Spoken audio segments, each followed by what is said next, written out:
വിഷുവും ഓണവുമെല്ലാം എനിക്ക് ഒരുപോലെ തന്നെ, അവൾ ഓർത്തു.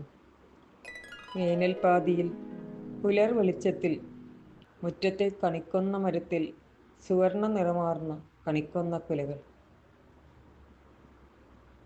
ആഡംബരത്തിന് ഇതൊക്കെ ധാരാളം. വിഷുവിന് ഒന്നിച്ചിരുന്ന് ഊണ് കഴിക്കാൻ ഒരാഗ്രഹം എൻ്റെ പ്രിയപ്പെട്ടവർ പല നാളുകളായി എന്നോട് പറയുന്നുണ്ടായിരുന്നു. പല രാത്രികളിലും പാതി മുറിഞ്ഞ സ്വപ്ന സങ്കേതത്തിൽ വെച്ച് കണ്ടുമുട്ടുമ്പോഴൊക്കെ അവർ ഇത് ആവർത്തിച്ചു കൊണ്ടിരുന്നു. ഞാൻ എപ്പോഴും നോക്കട്ടെ എന്ന് മാത്രം പറഞ്ഞു. ഇന്ന് അതിനുള്ള സാധ്യത ഞാൻ മനസ്സിലാക്കിയിരുന്നു. ഇവിടെ ഞാൻ മാത്രമുള്ളതിന്. ഇനി അവരെക്കുറിച്ച് പറയാം. എൻ്റെ പ്രിയപ്പെട്ടവർ, എനിക്കെന്നും പ്രിയപ്പെട്ട പരേതാത്മാക്കൾ. ആദ്യത്തെയാൾ എൻ്റെ പ്രിയപ്പെട്ട ഭർത്താവ് തന്നെ. ആള് പറയാറുണ്ട് എൻ്റെ സ്വപ്നങ്ങളിൽ, ഒരു വിശേഷ ദിവസം നല്ല കായം ചേർത്ത സാമ്പാറും വറുത്തെരിശ്ശേരിയും നല്ല മാമ്പഴ പുളിശ്ശേരിയും കുറുക്ക് കാളനും കൂട്ടി നല്ലൊരു സദ്യ തന്നെ വേണമെന്ന്. ഇതേ ആവശ്യം തന്നെയായിരുന്നു എൻ്റെ പ്രിയപ്പെട്ട മുത്തച്ഛനും അമ്മൂമ്മയ്ക്കും വല്യമ്മാവനും. അവർ വിരുന്നു വരുന്ന രാത്രികളിൽ പല കാര്യങ്ങളും കഥകളായും കഥാപാത്രങ്ങളായും എൻ്റെ മുന്നിൽ അവതരിപ്പിക്കപ്പെട്ടു. പല രൂപത്തിലും ഭാവത്തിലും ഇപ്പോഴും ചുറ്റിക്കറങ്ങുന്നുണ്ട് ഇവർ. എൻ്റെ അച്ഛനും അമ്മയും എൻ്റെ കൂടെ കുറച്ച് സമയം ചെലവഴിക്കാൻ ആഗ്രഹം അറിയിച്ചിരുന്നു. ഒരു ദിവസം എനിക്ക് അവരോടൊപ്പം ഇരിക്കാൻ വളരെ ആഗ്രഹവും ഉണ്ടായിരുന്നു. കൂടാതെ എൻ്റെ പ്രിയപ്പെട്ട കുഞ്ഞമ്മാവനും എൻ്റെ 2 ജ്യേഷ്ഠന്മാരും ചെറിയൊരു ആഗ്രഹമായി എന്നോട് സൂചിപ്പിച്ചിരുന്നു ഇതേ കാര്യം തന്നെ. ഇടയ്ക്കൊക്കെ കാണാൻ വരാറുള്ള എൻ്റെ ഭർത്തൃ മാതാപിതാക്കളെയും ഈ ഒരു സംഗമത്തിൽ ഞാൻ കാത്തിരുന്നു. എന്നെ വളരെയേറെ സ്നേഹിച്ചിരുന്ന ആ അച്ഛനെ എപ്പോഴും ഞാൻ ഓർക്കുന്നു. ഏതൊരവസരത്തിലും എന്നെ കുറ്റപ്പെടുത്താതെ കാര്യങ്ങൾ പറഞ്ഞു തരാനുള്ള ഈ അമ്മയുടെ പ്രത്യേക കഴിവിനെ അത്ഭുതത്തോടെ നോക്കിക്കാണാൻ ഞാൻ ശ്രമിച്ചിരുന്നു. പലപ്പോഴും, ചിലപ്പോഴെല്ലാം എനിക്കതിന് കഴിഞ്ഞിരുന്നുമില്ല. ഇവിടെ ഞാൻ വളരെയധികം സ്നേഹിക്കുകയും ബഹുമാനിക്കുകയും ചെയ്തിരുന്ന മറ്റൊരാൾ കൂടി ഇന്നെൻ്റെ അതിഥിയായി വരുന്നുണ്ട്.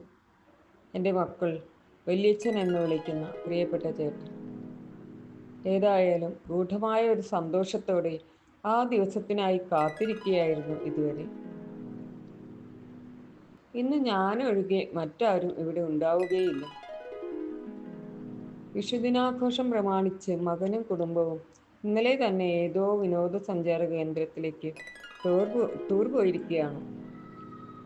രാവിലെ തന്നെ കുളിച്ചു. വിഷുവിന് ഉടുക്കാൻ കരുതി വെച്ചിരുന്ന നീലക്കരയുള്ള വേഷ്ടിയും മുണ്ടും ധരിച്ചു. തനിയെ കണി കണ്ടു. ആ കുഞ്ഞിക്കണ്ണനെ ആവോളം കൈകൂട്ടി തൊഴുതു നിന്നു. അപ്പോഴേക്കും ഏതൊക്കെയോ കോണുകളിൽ അവരുടെ സാന്നിധ്യം എനിക്ക് അനുഭവപ്പെട്ടു തുടങ്ങിയിരുന്നു. വെറും തോന്നലായി തള്ളിക്കളയാൻ എനിക്ക് സാധ്യമായിരുന്നില്ല അതൊന്നും. ചോറും കറികളും ഉപ്പേരി പപ്പടം പായസം എല്ലാം തന്നെ ഞാൻ പെട്ടെന്ന് റെഡിയാക്കി അവരെ കാത്തിരുന്നു. ഏകദേശം ഉച്ചയ്ക്ക് മുൻപായി തൂശനിലയിൽ ഭഗവാന് സമർപ്പിച്ചു. വീണ്ടും എൻ്റെ കാത്തിരിപ്പ് തുടർന്നു. മെല്ലെ മെല്ലെ എൻ്റെ കണ്ണുകൾ അടഞ്ഞു വന്നു. അത് ഞാൻ അറിഞ്ഞതേയില്ല. ഏതോ ഒരു ആലസ്യം കണ്ണുകളെ തഴുകിക്കൊണ്ടിരുന്നു. ഉറക്കത്തിനും ഉണർവിനും ഇടയ്ക്കുള്ള സുഖകരമായ ഒരവസ്ഥയിൽ ഞാനും ഒഴുകിക്കൊണ്ടിരുന്നു.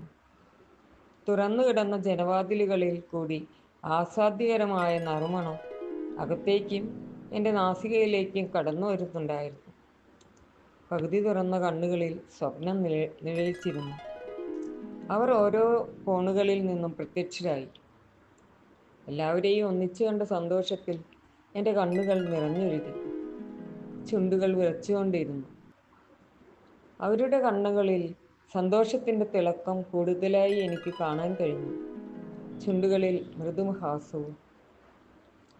എല്ലാവരെയും ഞാൻ മാറി മാറി നോക്കിയിരുന്നു പോയി കുറച്ചു സമയം. അവർ ആകെ 12 പേരുണ്ടായിരുന്നു. ഞാൻ ഉൾപ്പെടെ 13 പേർ. ഓരോ പീഠത്തിലും ഓരോരുത്തരെ ഇരുത്തി. തൂശനിലയിൽ ചോറും നെയ്യും പപ്പടവും കറികളും വിളമ്പി. അവർ ആഘോഷത്തോടെ സന്തോഷത്തോടെ പരസ്പരം നോക്കി ചിരിക്കുന്നുണ്ടായിരുന്നു. ആരും അപരിചിതത്വം കാട്ടി മാറി നിന്നില്ല. ആവോളം ഭക്ഷണവും പായസവും അവർക്കൊപ്പം ഞാനും കഴിച്ചു. മനസ്സു നിറഞ്ഞു. ആരാണ് ഇത്ര ശബ്ദത്തിൽ കതകിൽ മുട്ടുന്നത്? ഞാൻ കണ്ണുകൾ വലിച്ചു തുറന്നു. നേരം പുലർന്നോ? ഞാൻ ചുറ്റും നോക്കുകയായിരുന്നു. ഞാൻ ഇതുവരെ ഈ കസേരയിൽ ഒരേ ഇരിപ്പായിരുന്നു. ഓർത്തു നോക്കി. വാതിൽ കുറ്റിയിട്ട് ഈ കസേരയിൽ ഇരിക്കുകയായിരുന്നു ഞാൻ. അത്രയും ഓർമ്മ വന്നു. ദീർഘമായ ഒരു ഉറക്കത്തിൽ നിന്നും ഞെട്ടിയുണർന്ന പോലെ സ്ഥലകാല ഭ്രമത്തിൽപ്പെട്ട ഒരവസ്ഥ. അപ്പോൾ അവരെല്ലാം എവിടെ? അവർ എപ്പോഴാണ് പോയത്? കണ്ടു മതിയായില്ലല്ലോ എനിക്ക്. ചിരിക്കണമെന്നോ കരയണമെന്നോ ഒക്കെ തോന്നി. അപ്പോഴും കതകിൽ മുട്ട് തുടരുന്നുണ്ടായിരുന്നു. അമ്മ എന്താ വാതിൽ തുറക്കാത്തത്? എത്ര നേരമായി മുട്ടിക്കൊണ്ടിരിക്കുന്നു. നേരം സന്ധ്യയായല്ലോ. ഉറക്കെയുള്ള പിറുപിറുക്കലുകൾ. ഞാൻ മെല്ലെ എഴുന്നേറ്റ് വാതിൽ തുറന്നു കൊടുത്തു.